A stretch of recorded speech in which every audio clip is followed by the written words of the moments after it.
I'm Jackie Sersel. I'm from the Financial Permaculture Group.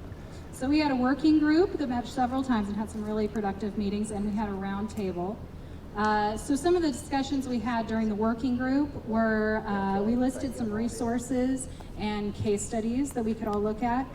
We started talking about coming up with a pattern language for financial permaculture, which would be kind of a collection of the language that we use to describe all of the ideas within financial permaculture, both for ourselves and to communicate with people outside of permaculture.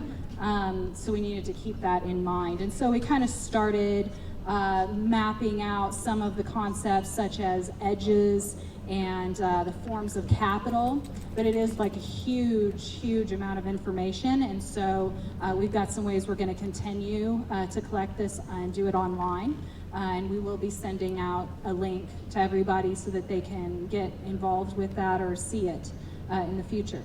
And then we talked about business models and best practices. So basically, we listed out a bunch of different practices or business models in the areas of ownership, governance, compensation, and culture building. And we basically listed all that we could think of and then discussed the difficulties or the benefits to working with those in the context of permaculture.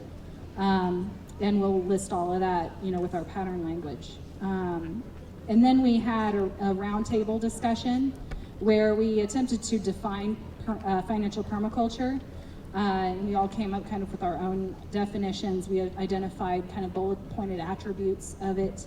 And we discussed where it is manifesting, where we see it already, and where we see that there are gaps that need to be filled, things that we could do with it. And we talked about doing like a zone analysis using that idea from permaculture to look at all the levels at which we practice financial permaculture, from the internal out to the bioregional, and kind of talked about the different vision that we have for doing that at each level and some of the next steps that we need to take to get there.